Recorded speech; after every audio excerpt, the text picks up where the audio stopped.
Hey guys, just wanted to do a quick little video while I'm out here in the shop, and what I wanted to show you was just a small addition to the transom that I had to create today to install. It's obviously the beginning stages. It's going to get built up. There'll be a structural support to the deck once the deck gets installed. This has several layers. It's a 3/4 ply, 3/4 marine ply that will still have to get several layers on it before I'm finished with it. Obviously, this is just a new skin on the back end of the boat. And the reason why I had to do this is because I'm putting on a Newport Vessels NT600, and from where the motor hangs off the bracket here, it comes down 22 inches to the top of the propeller. So, and this is probably going to sit about 2 to 3 inches in the water. So I'll have a good 8 inches of clearance between the surface of the water and the prop, which should probably, I think it'll be just fine. Again, if it's too high, I can always cut it down a couple inches if I need to, but I started off, actually I built one that was about only 4 inches higher. You can see it's only 4 inches higher than the deck. This one here is 6 inches high, but I may have started off with a 4-inch one, and I decided that I would just increase it so that I wouldn't be too short. I'm already too short, so I wanted to make sure that this was a good fit and that it would be a little longer. And of course, longer is a little better sometimes. And so again, I'll nip these off. I put a bunch of structural putty in between here. I thought about using several different things. I was going to use 5200, and then I thought about mixing up some resin and some Cavasil, but I decided to just fill it with structural putty. I mean, it's thick in here, and then of course it started to come out of all the holes that I put in so that it would suck up to the transom, and you can see underneath here.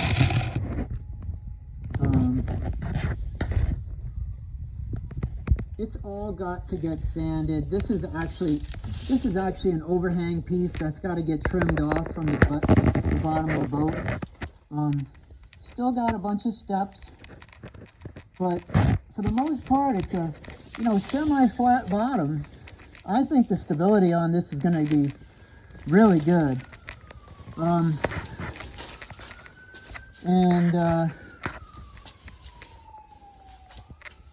The rest of it is pretty much, that was really the last thing I needed to do.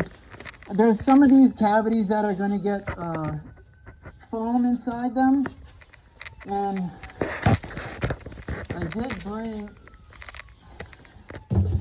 I got these, I've been getting everything from Fiberglass Warehouse, and so far between the pour foam, this is 2-pound closed cell foam. Some of these compartments are going to get foam. There's going to be foam underneath the floor in most places. This one's ready to get foam inside it right there. I've got this taped. I'm going to put some release agent on there before I put the foam in. That's going to have all my hard baits in here. Then I'm going to have soft plastics. But again, I got some rod lockers that I have to fit out. So, but anyway, all of my materials I have been getting from Fiberglass Warehouse. I have been very happy. I order it, 3 days later I get it. This stuff right here has been mixing so nice, and it's so easy to work with. I mean, I pretty much have been using this right here. I've been using 16 ounces at a time for some of the pours, some of the layups, and I'm using 5 cc's of catalyst of MEKP to stick in there. It's been awesome. I have not had a single problem with the mixing, a single problem with it setting up. It's been absolutely perfect. This right here is a tally of what I've been doing so far. I've already used 3 gallons of putty and 7 gallons of resin, and some of these other small pieces of material. I think I probably have about, I want to say I probably have just about $1,000 in this boat. Just about $1,000 so far. I think it'll probably be about $1,500 to $2,000 when I'm all said and done. And basically, I think during the week I'm probably going to be able to flip this thing over. And I have a keel to install, and I have a couple of rub rails to install. And then I'm going to start glassing the bottom. Then I'm going to flip it over. And then I'm going to start putting in my foam in different compartments, so that the expansion, it's just a little bit more rigid for my expansion. And everything in here has 2 layers of glass. I mean, this is like, it's as hard as a rock. You're going to be able to step all over this boat. So it is essentially, you know, I took some measurements of my kayak, and I said, I just want it to be bigger. I want it to be wider. I want it to be higher in the front to absorb some bigger waves on some of those beautiful, some of those beautiful summer days where, like in here, just something to cut through the waves a little bit more.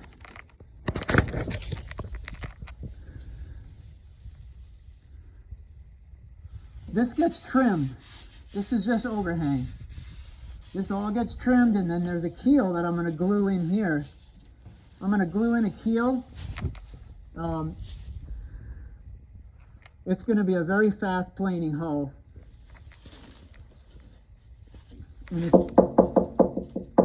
that's just with 2 layers of glass on the other side. It's got to take another 2 layers of glass. So I'm assuming it's going to be about a 300-pound skiff. I really like it. I mean, first skiff I've ever made. I've built 2 other beautiful boats with the help of professionals, and I kind of remembered some of the methods they used.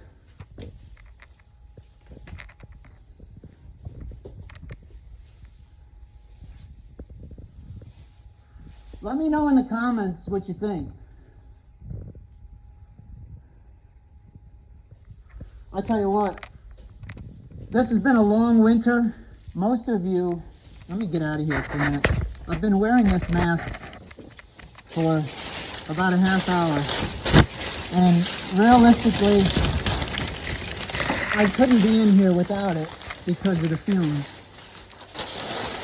Now let me get outside, and I'm going to have to open up the shop. So, this winter has been so long, and whew. Oh God, wow. It's the mask and the, it's essentially the lack of really good oxygen that you can't get because you got the mask on. But this winter's been long, and I needed a project, and I said, I have to get this boat. I have to build this boat. I wanted to build a perfect little tournament setup. I know it's not a bass boat. And my kayak is very efficient. It's been perfect for what I do, but I just wanted something that's a little bit more stable, a little bit bigger. So we're gonna try this out. If I don't like it, I'll sell it, whatever. I'll build something else. But I'm very excited to start the season, and I have signed myself up for about 6 or 7 tournaments for March and for April, and that's within KBF. So I'm very much excited about that, and I hope to just do better than last year. You know, there's a couple of guys that keep me on my toes, and I think that's what it's about. You know, you keep it in good fun, and you enjoy fishing and fish as much as you can. This year I promised myself I would fish a couple hours in the early morning for sunup just before I go to work. I didn't do that last year because I kind of wore myself out.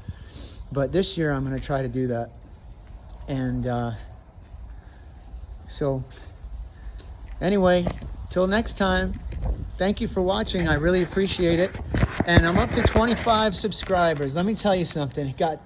I appreciate every single one of you for even looking at my simple little project. It means a lot to me. I have a lot to offer. I've been in the fishing world for my whole entire life. I've been in the fishing business making money at it for 30 years. So I have a little something to say. I'm not an expert. I don't claim to be an expert, but I have a whole lot of experience. And I really just appreciate doing all this for you, for your entertainment. And if I can get to 50 subscribers, then I would be able to do a live. And I think I can offer more during a live as far as like answering questions. And I like to communicate with the general public. When I was a fishing captain, I used to cut fish and clean them for a couple of hours, and I had a really big audience. It just was a lot of fun meeting people from all over the country and talking with them, and it's just more fun. I like a live audience, so I'm looking forward to getting a few more subscribers, and maybe YouTube will let me do that. So thank you again. Have a great weekend. Appreciate it.